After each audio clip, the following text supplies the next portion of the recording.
Anyways, Barbarian, directed by Zach Kreger. Yeah, who was a former member. I learned this today. Whitest Kids. The Whitest Kids You Know, Yeah. Check out some Whitest Kids You Know sketches on YouTube if you want. And check out Mason when he tells us what do you think the story was. Oh, no, all right. Well, here's the thing. Yeah. Don't listen to any of this. Yep. Look, this was pitched to me and you and pretty much everybody on Twitter as Don't even think about it. don't even think about looking anything Yeah. up. Don't watch any trailers.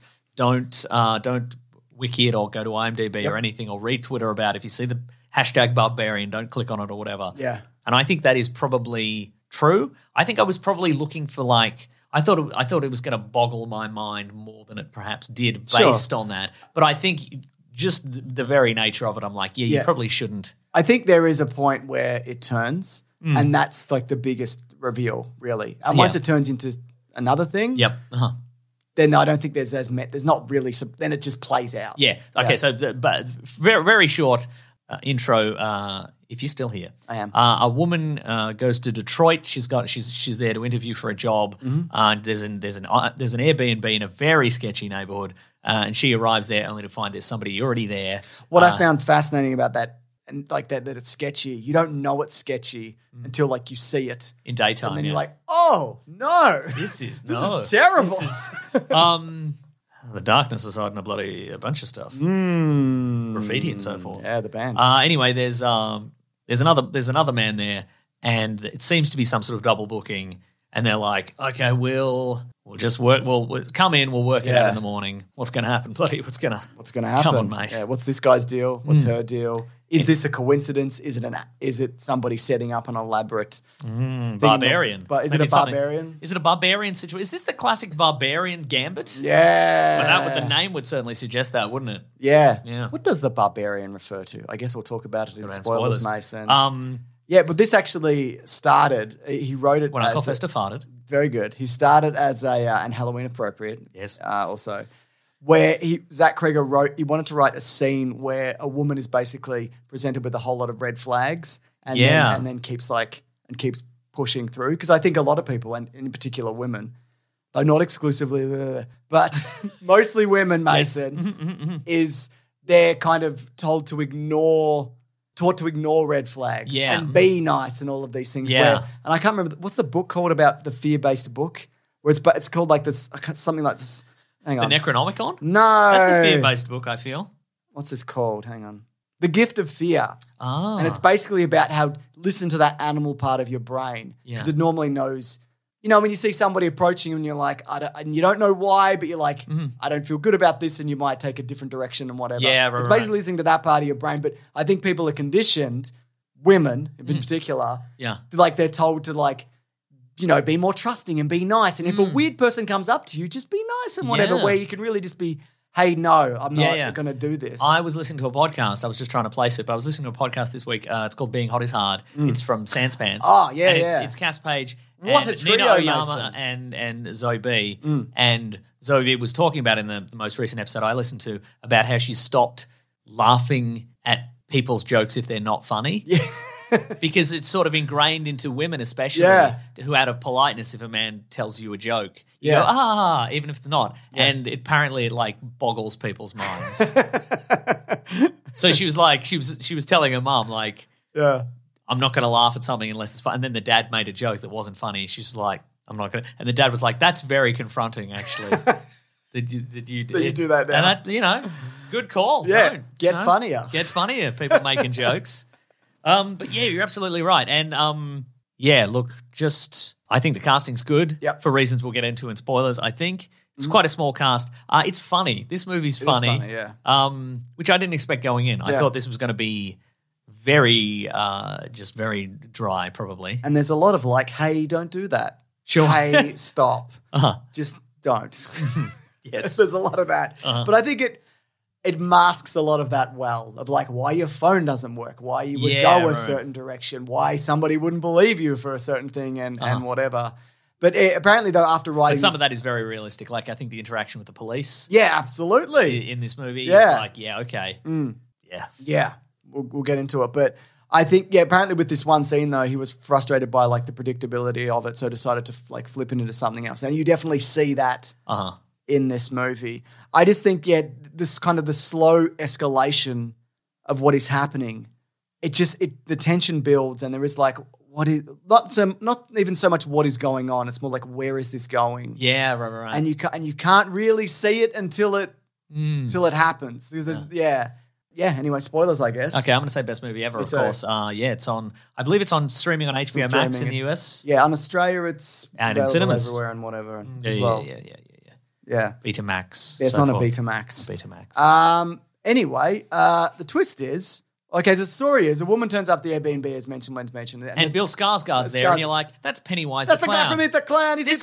This guy could be a psychopath. Yeah. And it seems like all these stories are really convenient. Yeah. Of like, oh, you work for this, or you're interviewing about this. Well, I actually worked for this. And I'm like, that's bullshit, obviously. Right. Anyway, she finds out. He could be a psychopath at any moment. Yeah. Up until his head is bashed into a wall. Over and over and over again. Yeah. Like every single moment where he's like, just stay, just have a glass of wine. Yeah. Just do this. Oh, why don't you take the bed and I'll stay out here. I'm making noises over here on the couch. Yeah. You should approach me kind of thing. And then it's like, is there something in the basement? That sounds. Why don't you come down with me and check it out and whatever. Yeah. Yeah. So you think that he's like luring her into some kind of trap. Even at the moment where he's like, he's screaming and panicking. He's like, you can't go back that way. We have to go a different way. I'm like, no, don't do that. This is still a trick, I think. Yeah. And then inbred ghoul of a woman just jumps out of the shadows and smashes his head in. She is sick to death of laughing at men's jokes when they're not funny. And seems that way. Yeah. Yeah, and it turns out we see a little flashback. Yep. From the 80s, I guess. Yeah, from the early 80s. Where it turns out a man was abducting women. Yep. And producing children. Yep. And then doing lots of murders and has produced ultimately this Barbarian, I guess. Yeah. He's the Barbarian? Maybe he's the Barbarian. And maybe Justin Long is the Barbarian. Well, that's true, exactly. And so he's 40. So the woman is 40 years old, but her mind has been, she's been living underground. I actually think she looks great for 40 years old. I don't know if she does, Mason. I don't want to shame anybody. No, she looks. In fact, I think she looks great without makeup. Honestly, well, that's a different conversation. I don't want my illusion shattered. Okay. So her father's still alive, but clearly riddled with cancer or something. So he's also living under there. And a bad vibe. He's got a big bad vibe. And so she is capturing people and trying to be a mother to them. She's got this breastfeeding tape on repeat. Yeah. So that's what she's doing to the people who she captures. Uh-huh. But after Bill Skarsgård, if it is obliterated, it cuts to Hollywood. Yes. Yeah. And that's probably 40, 50 minutes in. I think I mentioned this to you, but I nearly got spoiled for this movie. That trailer. Because there was a Barbarian trailer and I watched like 10 seconds and I'm like, no, shouldn't do it. I won't watch it. Yeah. And then I saw another trailer like a few days later that was like Justin Long's new movie. And it's just a thumbnail of him driving the Pacific Coast Highway or whatever in his little sports car. And I clicked that and I'm like, oh, I love Justin Long. This is great. He was a Mac. Remember? Oh, the Mac guy. Yeah. He was and then in I'm like, Ed. oh, this is Barbarian again. These sons of bitches. And I stopped it again. But yeah, so we cut to Justin Long and he's a sitcom star. Yeah. And he gets dumped from a pilot because of assault allegations. Yes. Which are true. It seems. And then he decides in order to make some money and survive the court case, the looming court case, he's going to have to clear his name, his good name. Yeah, he's going to have to liquidate some of his incredible Airbnb properties, including the one in. That be the question though. Yeah, who set up the Airbnb bookings? Well, the company can do it.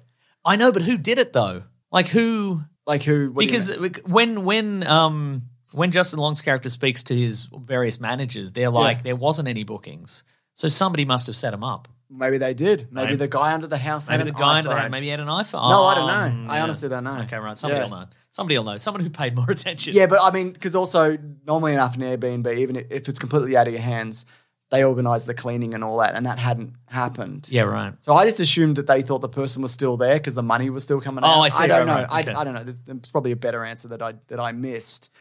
So he realizes he needs to sell this place, and then you're like, oh, okay, so that's how it's connected. So he goes to this house, and everything is left exactly as it was, the chair propping open the basement door. Yeah. And just the levels of that basement is just like, there's the basement and you're like, this is an awful place. Yes. And then there's a secret door and a corridor and you're like, this is awful. There's and at the end of that, there's a room with a VHS camera and an old dirty mattress and you're like, oh, this is no good. And then there's another door that leads it underground and goes for who knows how long, where the ghoul woman lives. And the corpses and the what have you. Yeah. And she's clearly coming up out of the house and out of there and like looking around when people are staying there. And the bit where Justin Long encounters the first bit of basement with the dirty mattress and the VHS, and then it immediately cuts to him upstairs on his Mac going like... I'm a Mac guy. Yeah, I'm a Mac guy, but then he's just like...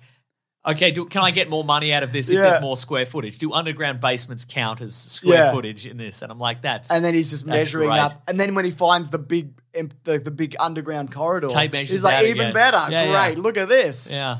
And then he eventually comes across the spooky ghoul woman.